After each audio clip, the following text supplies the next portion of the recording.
Doctor Zakir Naik صاحب کی بات پیش کرنا چاہتا ہوں کہ دیکھیں جب ہندوستان میں تھے تو علماء کے درمیان تھے، بہت سارے علماء جو مدینہ طیبہ کے فارغین ہیں جامعہ اسلامیہ کے، ان کے ارد گرد تھے، ان کے مابین تھے، تو دین کو وہ اچھے طریقے سے سمجھ رہے تھے، اور خاص طور سے ان کا میدان غیر مسلم کا میدان تھا جو ہندوستان میں انہیں مہیا ہوا۔ ہندوستان میں غیر مسلموں کی فیلڈ جو ہے بڑی وسیع ہے، تو وسیع پیمانے پر انہوں نے دعوت و تبلیغ کا کام کیا۔ جب یہ میدان چھوٹ گیا اور ملیشیا جا کے بس گئے تو غیر مسلموں کا میدان ان سے چھوٹ گیا۔ اب وہ ہاتھ پیر مارنے لگے مسلمانوں میں، اب وہ میدان ان کا رہا نہیں۔ تو جس بندے کا جو میدان تھا اس میں ٹھیک تھا، لیکن جب دوسرے میدان میں آ گئے جو میدان ان کا نہیں ہے تو پھر ہاتھ پیر مارنے لگے اور پھر الٹی پلٹی جیسی تیسی باتیں کرنے لگے۔ پاکستان میں آ کر ان کا چہرہ بے نقاب ہوا۔ ٹھیک ہے، غیر مسلموں کے میدان میں انہوں نے اچھا کام کیا، ہندوستان کے حد تک جو ہے ٹھیک تھے، علماء کے مابین تھے۔ دو وجہ تھی، علماء کے درمیان تھے، مدنی علماء جو یہاں سے فارغ ہیں سعودی عرب کے، اور دوسری بات ان کا میدان بھی غیر مسلم کا میدان تھا۔ جب آپ دیکھ رہے ہیں پاکستان میں آئے ہیں تو کیا سے کیا لم قلم، حتیٰ کہ عقیدے میں بڑی بڑی غلطیاں کر رہے ہیں، ان کو یہ تک نہیں معلوم ہے صحیح کیا ہے غلط کیا ہے، وہ ہر ایک چیز کو صحیح کہہ رہے ہیں۔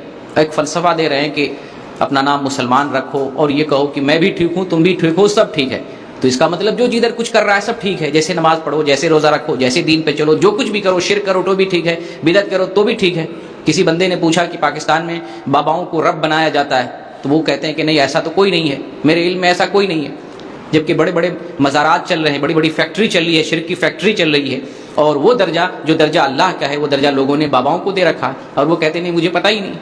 ان سے پوچھا گیا کہ اللہ نور ہے تو پھر جنت میں آدمی ہر کوئی اللہ کو کیسے دیکھے گا؟ اب وہ جواب دیتے ہیں کہ ہر جنتی اللہ کو نہیں دیکھے گا۔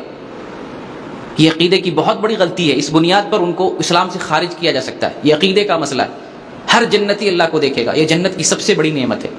جس مقام میں ہو، اونچے درجے میں ہو، نیچے درجے میں، وہاں تو کوئی محسوس ہی نہیں کرے گا کہ میں نیچے درجے میں ہوں۔ ادنا جنتی کو اس دنیا کے 10 دنیا کے برابر ملے گا، کوئی محسوس نہیں کرے گا میرا مقام چھوٹا ہے، اور ہر کوئی اللہ کا دیدار کرے گا۔ وہ کہتے ہیں کہ ہر کوئی نہیں دیکھے گا۔ کتنی بڑی، یہ چھوٹی غلطی نہیں ہے، بہت بھیانک غلطی ہے یہ۔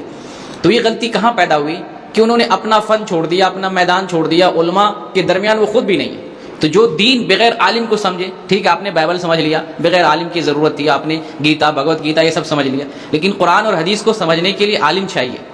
اپنے دماغ سے سمجھیں گے تو وہ غامدی کی طرح جو ہے پیدل ہو جائیں گے، عقل سے کچھ بھی کہیں گے، کسی بھی چیز کو حلال کر لیں گے، کسی بھی چیز کو حرام ٹھہرا لیں گے، اپنی عقل کو پیمانہ بنا لیں گے۔ آج ان کا یہی معاملہ ہو گیا، عقل کو پیمانہ بنائے ہوئے ہیں اور دین کے معاملے میں بات کر رہے ہیں، جس معاملے میں بڑے بڑے ائمہ، امام مالک رحمۃ اللہ علیہ سے فتویٰ پوچھا جاتا تھا، وہ کہتے تھے مجھے نہیں معلوم ہے، جو بیٹھ کے مسجد نبی میں درس دیا کرتے تھے، حدیث پڑھاتے تھے، اور ان سے کچھ بھی پوچھا جا رہا دین کے بارے میں ہر ایک چیز کا جواب دے رہے ہیں۔ تو ان کو اپنے میدان میں رہتا تو ٹھیک تھا، اور پھر عالموں کے ساتھ ان کو ہونا چاہیے تھا، لیکن عالموں کا بھی ساتھ چھوڑا ہوا ہے، اور پھر جو ہے اپنا میدان چھوڑ کے اس میدان میں آگے جو ان کا اپنا میدان نہیں ہے۔ تو اس لیے آپ کو میں یہ واقعہ بیان کر کے نصیحت دینا چاہتا ہوں کہ عالموں سے مربوط ہوئے بغیر عام آدمی دین کو نہیں سمجھ سکتا ہے، کیونکہ دین اللہ کے رسول نے عالم کے حوالے کیا ہے، دین ان کے پاس ہے، انہوں نے سمجھا اپنے مشائخ سے، اپنے علماء سے، پھر ان سے مربوط ہو کر دین کو سمجھیں ورنہ بہک جائیں گے۔